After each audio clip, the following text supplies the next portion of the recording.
Before we begin this podcast, please be advised that the following episode contains language that some listeners may find offensive and inappropriate.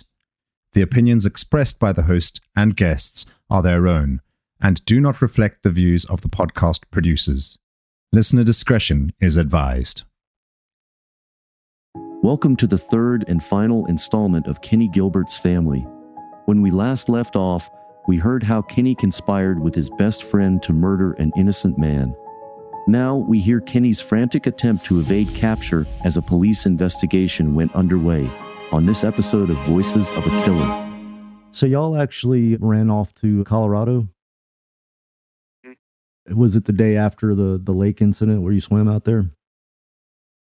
It was shortly after that. We were there for the 4th of July weekend, came back on Monday. And as soon as we got to Kansas City, we went to a friend's house and they were asking all kinds of questions, got on the interstate and took off.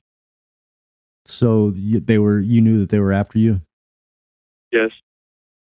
One of the things that Charles mentioned one of the things that Charles didn't mention, but I read, and I just want clarification. There was some kind of sexual assault after that. It's in the paper. What's that about? After we went to Colorado, is that what you're talking about? Yeah. It's because when we went to Colorado, we met up with a couple of girls that were rolling pennies at a bank. And we, started talking to them and asking them out and stuff. And we went out with them. And one of the girls both of them had left with us and were picked up when we were arrested. And I think that's because they were 17 that they were considering that as sexual assault. Oh, gotcha. So why Colorado? Because I was familiar with that. We used to go to Colorado on vacation a lot. It was out there, and we were on our way out west. We were going to go to Disneyland. So. Yeah. So when do you find out that you got to hide in Colorado and they're on your tail? Because y'all are just there and obviously you're just kind of trying to hang out with women, but at some point you're on the run there. Right. Well, we had gone to Canyon City and we were parked outside of a pool hall or something and happened to be looking out the window and see a cruiser just do a slow pass by the car. And then they stopped and they got out and they were looking at it and we're like, oh. Right. So we just took off and went up some back streets and up into the mountain. On foot? Yeah, on foot. I had a pair of shorts on and a pair of Eastland boots and a hat on backwards, and that's it. Wow. Go off into the high desert, walk around all that night with no water, no shelter, no clothes. And what is separated somehow that night, and then now the cops are stopping by the car. Y'all take off running. Is there any discussion this is it? We're never going to make it out of this. They know who we are and all this stuff. No, I don't remember having a conversation like that. It's just you're just reacting at that point. It's sure. Gotta go, run. Well, who'd they catch first? Because y'all split up. It was me. How'd they catch you? I had slept in some farmer's shed and covered myself with empty grain sacks. And then started walking some more, and I was lost and was thirsty and hungry. And I'm walking beside Highway 50. And every now and then I'll see a cop car drive by, so I'll duck down in the scrub brush and kind of try to avoid being detected. But at one point they saw me, and I was so tired by that point, and I was just ready. Yeah. They drew their guns down on me and took me to jail. You probably felt like shit too, because you're not only running and also, the thought of what you just did, but also coming down off of drugs too, right? Yeah. Everything just all at once. I mean, sitting in that holding cell, no real experience of being in trouble before. I mean, I've been to the police station a couple of times, running away and stuff like that, but never to stay. And just waking up in that cell, door locked, not being able to go anywhere. I just remember sitting on that concrete with my head in my hands going, oh my God, what did I do to my life? Right. Did you get a phone call? Could you call your stepdad or mom? I don't remember calling my stepdad or mom. I do remember calling Stephanie still. How long was it? Yeah. How long was it after you got caught did you see Charles again? It was months because he was arrested in a different county, and we both got extradited back to Missouri. So I saw him at some point in the county jail. Kenny and Charles had made a sloppy attempt to cover up their tracks. In their haste to flee Missouri, they'd left behind key evidence that led the authorities to immediately suspect foul play. Suspicions were raised when Kevin's beloved Doberman was found abandoned, and when his car was discovered in a nearby parking lot. Over a week later, Kevin's dead body was finally recovered from the creek, leading officials to declare the case a homicide. By that time, Kenny and Charles had fled and were living rough in a hideout camp near Clear Creek Reservoir, but the law was closing in fast. Shortly after the discovery of Kevin's body, police tracked down the two fugitives. The adrenaline that kept Kenny running for days could no longer sustain him. When officers apprehended him on the side of a main Colorado road, Kenny didn't resist. But reality hit Kenny hard in the holding cell after his arrest. The boy who had once been a top student was now facing the consequences of a murder he couldn't undo. Once he and Charles were extradited to Missouri, the full implications of the law began to fully sink. Did you tell the whole story truthfully right off the bat, or did you? Yes. You did? The next day after I was arrested, they had detectives from the Invest Police Department, and they just asked me what happened, and I told them exactly word for word what had happened. Really? And I was so naive at that point. I'm thinking because I shot the person that he's not in trouble, you know? Right. And then when Steve got arrested, he had stolen a van and wound up getting to another spot in the state, and he got arrested. They told him that I said that he did everything. Right.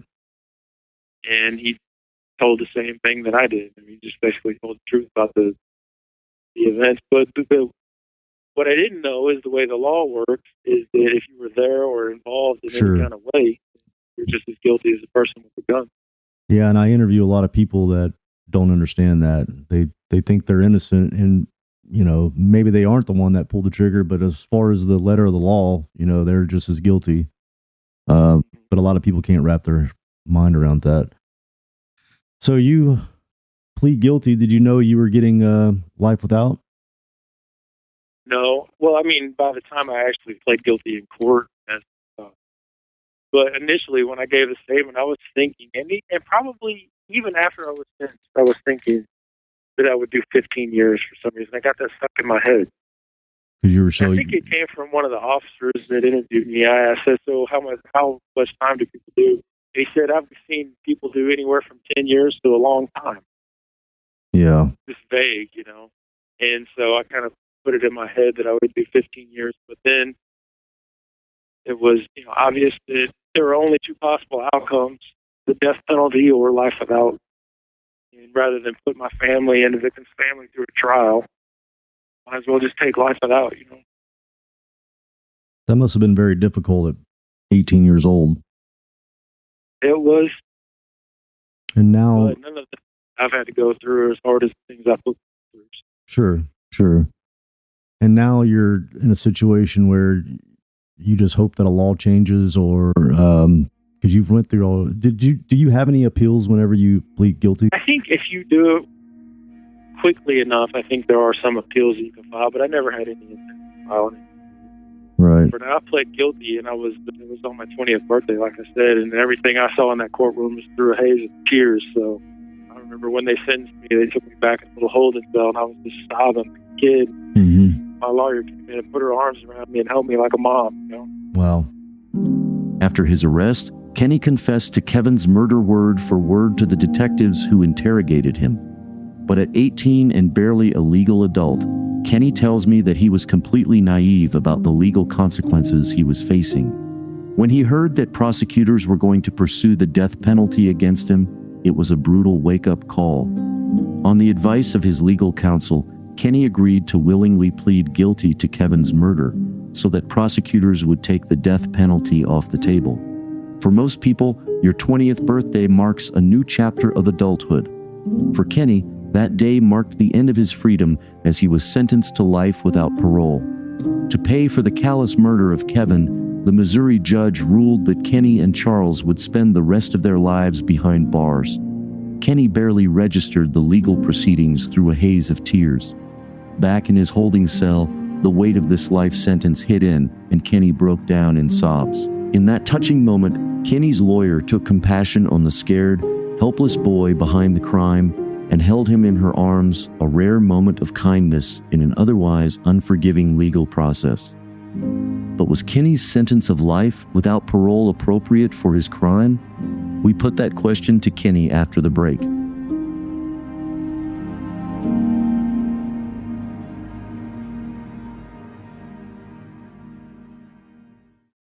Looking back now, what do you think is fair to, like, a fair sentence? When you think about the victim's family, yourself, what do you think a sentence would be fair for what you did? When you're talking about fair, I mean, if it was the same for everyone, if it was an eye for an eye, if it was a life for a life, then I could deal with that. But it's not. It's arbitrary. I see people go home all the time that have done what I've done, or worse than what I've done. I've seen people go home with multiple bodies. So that's a tough question, and one that I've struggled with a lot since I was arrested. Well, one of the things we have to remember, too, is y'all were both 18 at the time, which legally we both know that means you're an adult, but that also means you were days away from being a child. And you did a lot of growing probably in prison. You became a man in there and, changed a lot, I'm sure. So it's a big question mark over the subject matter of somebody so young doing something to, so heinous, but they end up changing in prison. They end up growing, and they get in situations like you where they have life without. How do you keep it together whenever the system is basically saying you're more than likely going to die in there? Sometimes my dad asks me, or people out there ask me, like, how do you do it?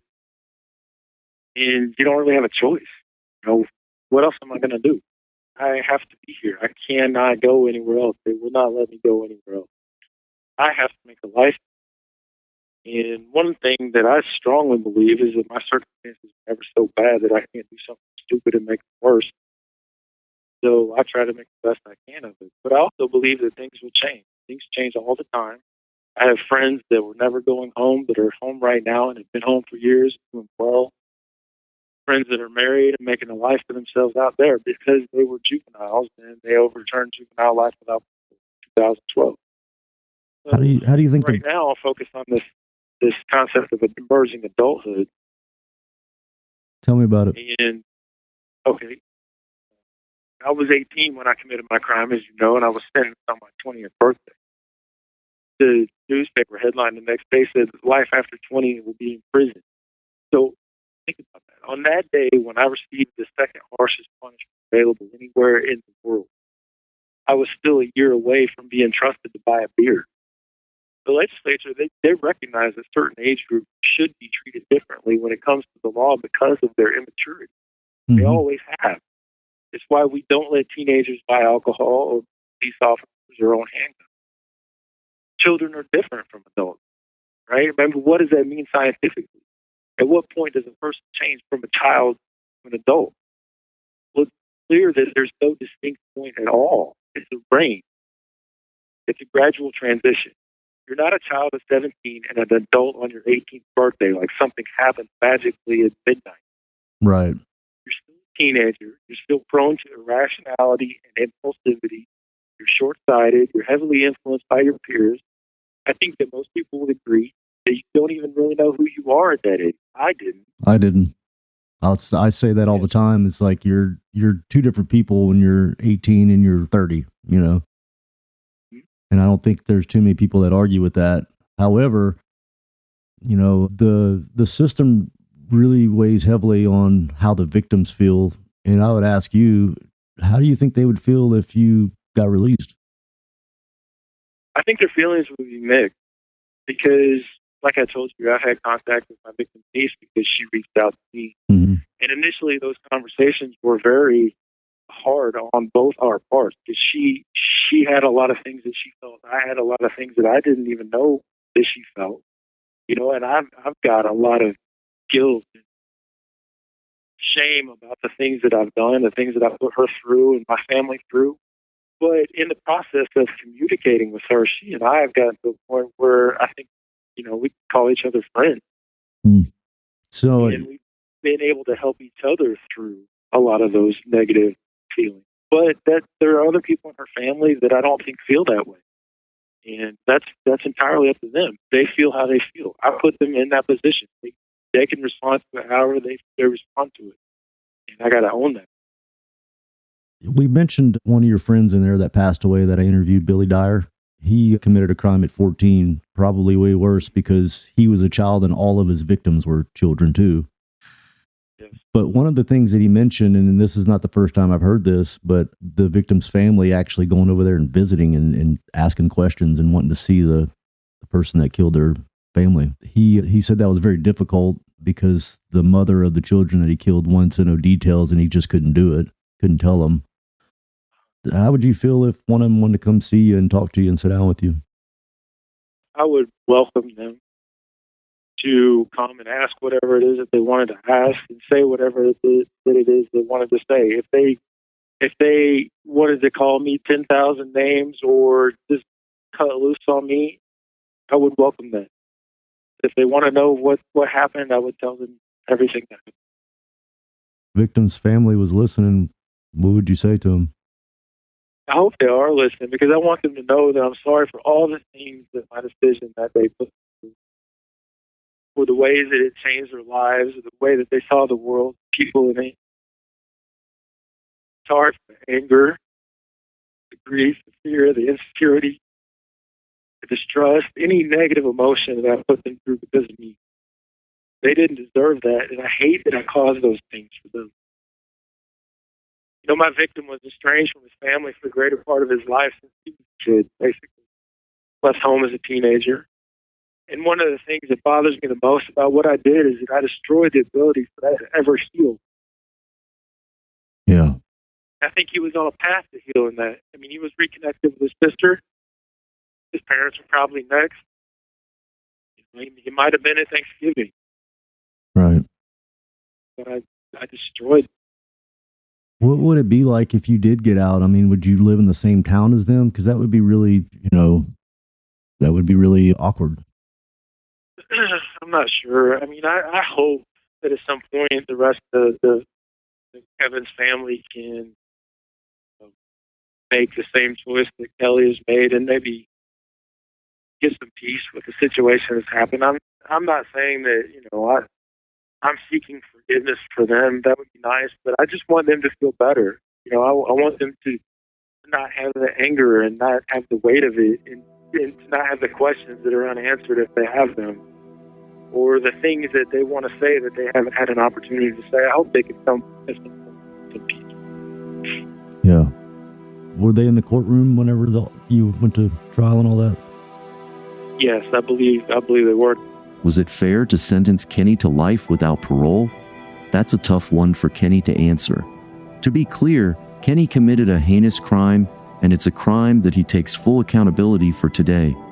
Over the years, Kenny has matured, and he now truly understands the pain he inflicted by taking Kevin's life, cutting short any chance of reconciliation with his family.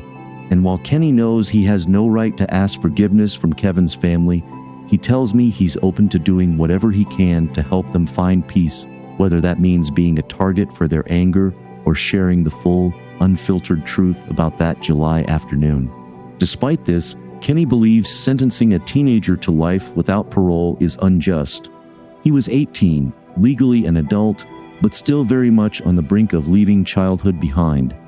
In recent years, this issue has sparked plenty of debate in the United States, especially after 2012, when the Supreme Court banned life without parole for anybody under the age of 18.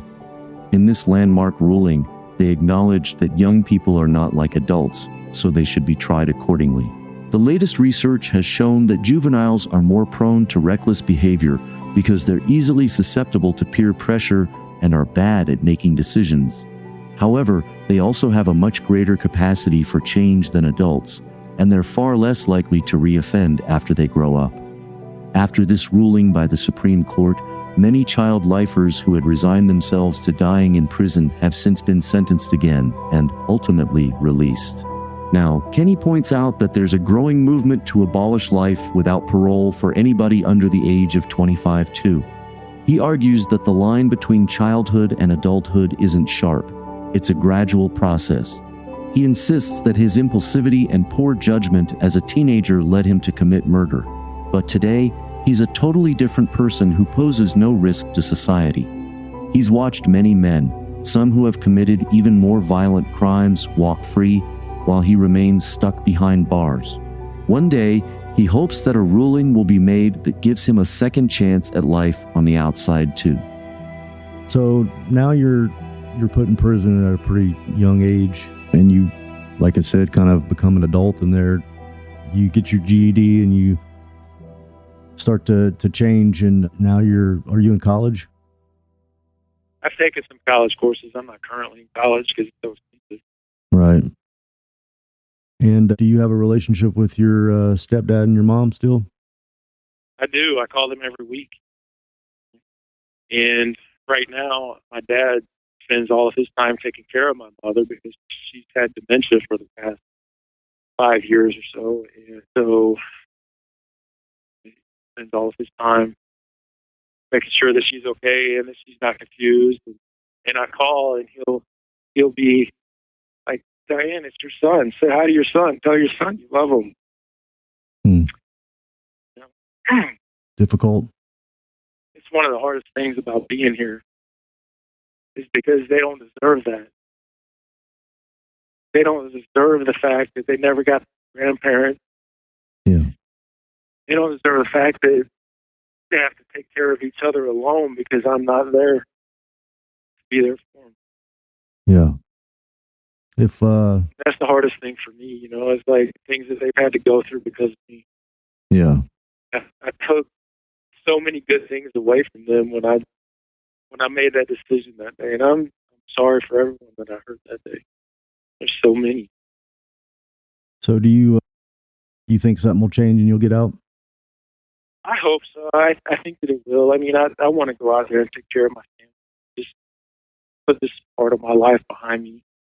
I see people go home every day, and that's the thing. Whenever they talk about reform for life without, you get prosecutors the drum like, you can't let these guys out.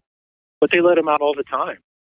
Yeah. And the way that it works is that they charge people with first-degree murder, and then they don't have the evidence, or a witness changes their story, or the person does not cooperate with law enforcement. And so it's a hard conviction to get.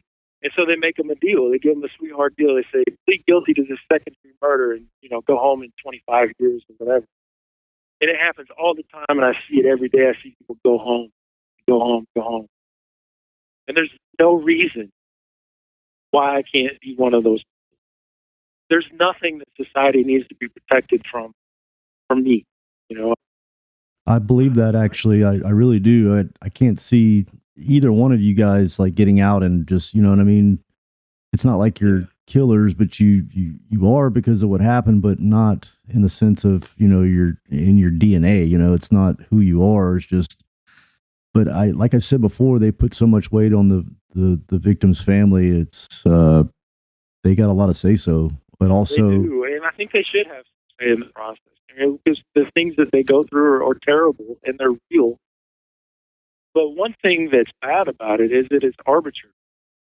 Because if you have victims in one case that are protesting someone's release and victims in another case where they don't, what's the difference in the thing the person did? Right. So in a sense, it's not directly connected. And, there's other countries that, in civilized countries that do it a lot different. There's people that get to have home time and then go back to prison, and they're in there for, murder. I'm sure you've heard of those countries, right? Yeah, sure. Places like Norway where you get 17 years for, killing 96 people on a hill. Yeah. Why do you think our criminal justice system is so rigid? I don't know. I think it's because it's easy for politicians to say that they are protecting people by keeping them in prison forever. Mm-hmm. They're protecting society. Yeah. But you know what the number one predictor of crime is? What's that? It's not socioeconomic background. It's not education. It's not membership in a gang. It's not drug addiction. It's not history of violence or like abuse. It's age. According to the Sentencing Project, this research group in Washington, D.C., if you graph the occurrence of crime against the age of the person who did it, that curve nosedives after the mid-20s. Wow. Older people, while they're capable of committing crimes, they're far less likely to do it. Which is, if you in mid-20s, is exactly where scientists also say that the brain is, where it's, fully developed, I guess. That's right. That research has come about after the Miller ruling in 2012. The scientific community reached a consensus around 2015 because of new medical imaging and new interest in the area.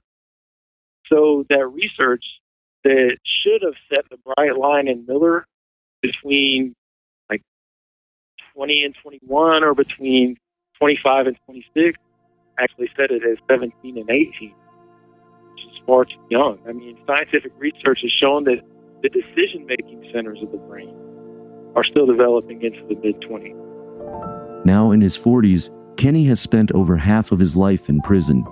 He's grown up behind bars, completed his high school diploma, taken college classes, and even co-authored a book about his experiences, all while the free world rolls on without him. As our conversation turns to his mother, who now suffers from dementia, I hear the pain sting Kenny's voice.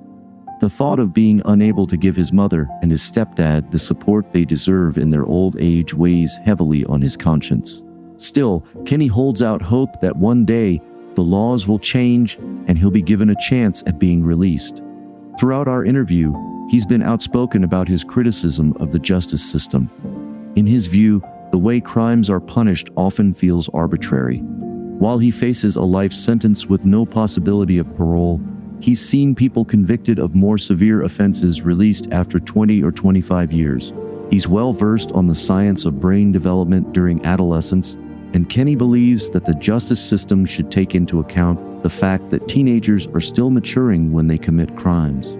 Kenny's passion for criminal justice reform is clear.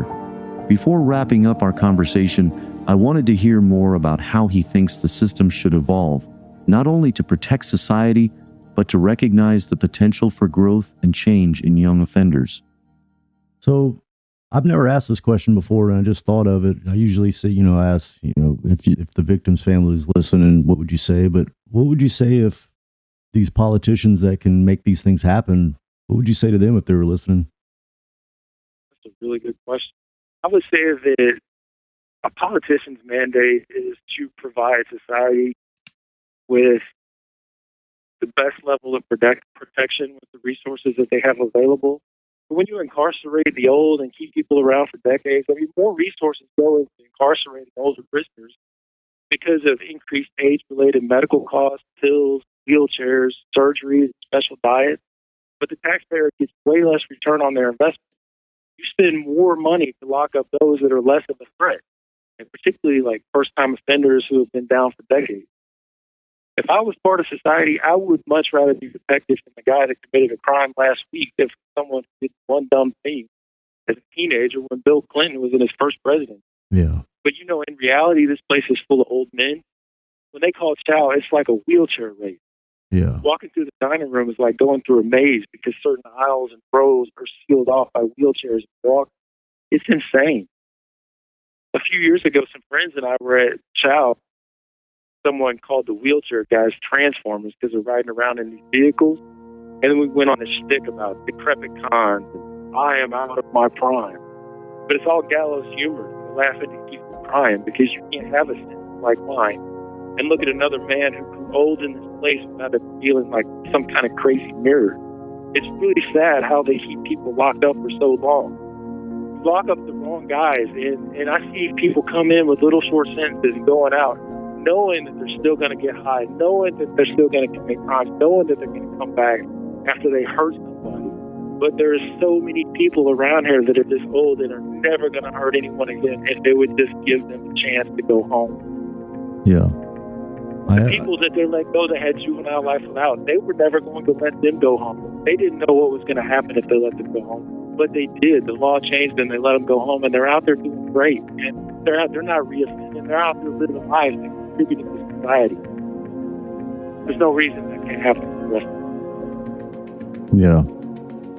Especially whenever it happens, the crime happens at such a young age,